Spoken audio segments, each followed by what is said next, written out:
අයිබෝන් කියල පිළිගන්න ඔල සල්බ්‍රෝ YouTube channel එකත් එක්ක එකතු වෙලා ඉන්න ඔයාලා හැමදෙනෙක්ම මම අද ඔයාලට කියලා දෙන්න යන්නේ මෙන්න මේ වගේ ලස්සන ඇනිමේෂන් wallpaper දාන්නේ කොහොමද කියලා. වීඩියෝ එකට යන්න කලින් මතක් කරනවා ඔයා තාම මගේ YouTube channel එක subscribe කරලා නැත්නම් subscribe කරන්න. bell icon එකත් all කරලා තියාගන්න. එතකොට මම වීඩියෝ එකක් දාපු සැනින් ඔයාලට මේ වීඩියෝ එක ගෙන්න ගන්න පුළුවන්.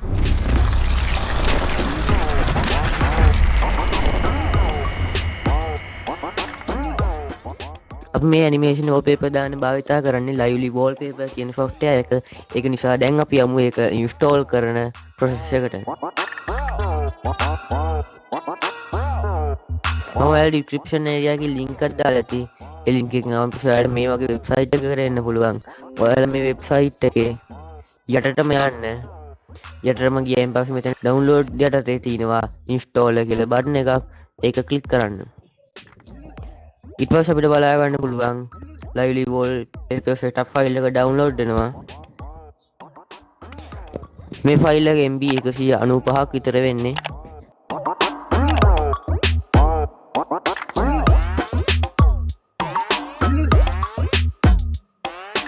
දැන් හරි දැන් setup file එක install වෙලා ඉවරයි. අපි ගිහිල්ලා බලමු අපේ download folder එකට. ඔයාලට මෙතන බලා ගන්න පුළුවන් lively wallpaper setup file එක. මේක අපි දැන් ඉන්ස්ටෝල් කරගමු. කාටත් පුළුවන් setup file එකක් ඉන්ස්ටෝල් කරන්න.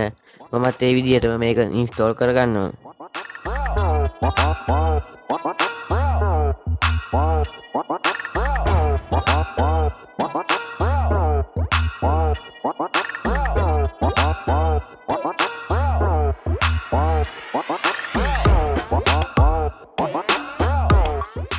දැන් හරි දැන් අපේ software එක install වුණා.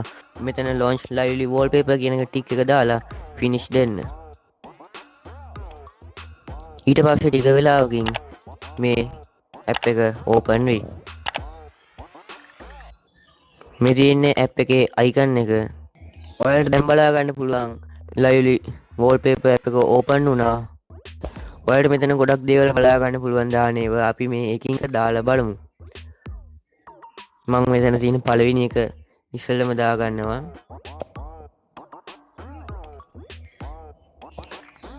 තමයිට බලා ගන්න පුළුවන් ඩෙස්ක්ටොප් එක ලස්සනට තියෙනවා.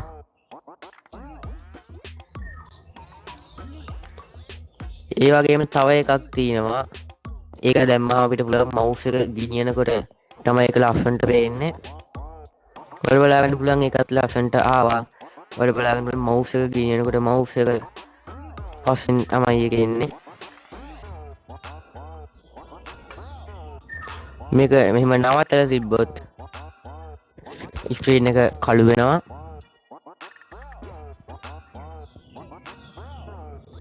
ඒ වගේම තමයි මෙතන තියෙන ඕන එකක් ඔයාලට දාලා බලන්න පුළුවන්. ඊට පස්සේ ඔයාලට මෙතන බලා ගන්න පුළුවන් ප්ලස් මාක් එකක්. ඒක ක්ලික් කරලා ඔයාලට ඕන ඔයාලගේ තියෙන වීඩියෝ එකක් වුණත් මේකට දාන්න පුළුවන්. ඒකට ඔයාලට කරන්න තියෙන්නේ මෙතන browse කියන එක දීලා ඔයාලගේ කම්පියුටරේ ලොකේෂන් එකක් තෝරලා ඒ ලොකේෂන් එකේ තියෙන වීඩියෝ එක මෙතනට දාගන්න එක. නැත්නම් ඔයාලට පුළුවන් YouTube එකේ තියෙන වීඩියෝ එකක් තෝරලා ඒ YouTube link එක මෙතන paste කරලා ඒ YouTube link එක මෙතන paste කරලා ඒ වීඩියෝ එකත් මේකට දාගන්න පුළුවන්. ඊට පස්සේ තව දේවල් කිහිපයක් තියෙනවා ඔයාලට කියන්න. ඒකට මම මේ ribbon කියන wallpaper එක දාගන්නවා. හරි දැන් ribbon කියන අපේ wallpaper එක වැටලා තින්නේ.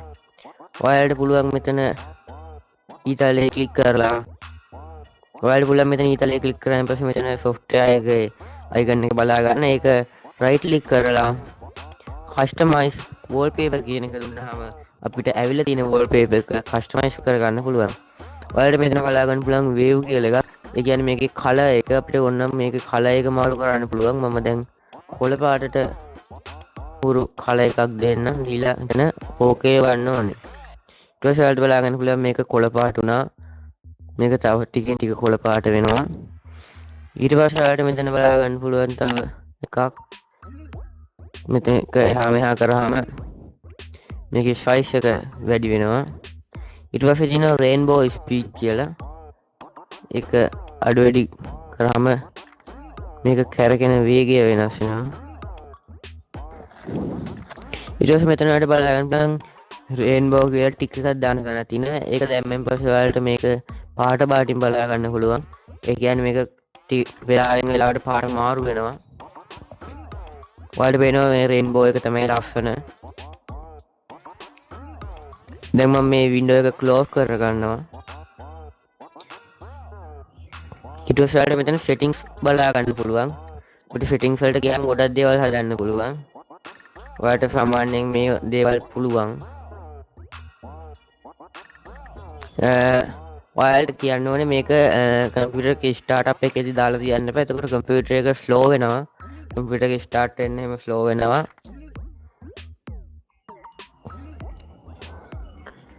ඔයාලා දාන වීඩියෝ එක ඔඩියෝ එක තිබුණොත් ඔයාලට පුළුවන් මෙතන ඔඩියෝ එක කන්ට්‍රෝල් කරන්න. නැත්නම් මෙතන ටික එක අයින් කරලා ඔයාලට පුළුවන් මෙතන ඔඩියෝ එක කන්ට්‍රෝල් කරන්න. ඊට පස්සේ මෙතන සිස්ටම් කියන එක එයාට ඩෙස්ක්ටොප් පික්චර් එක ඔෆ් කරලා තියන්න.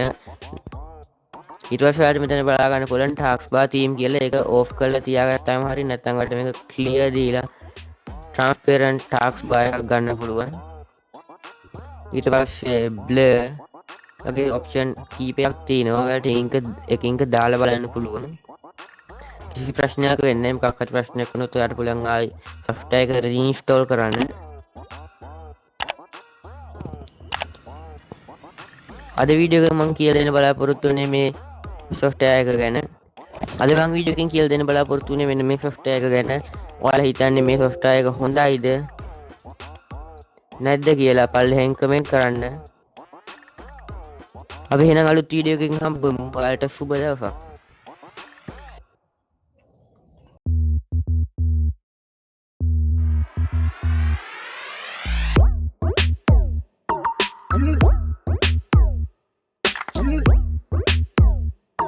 I'm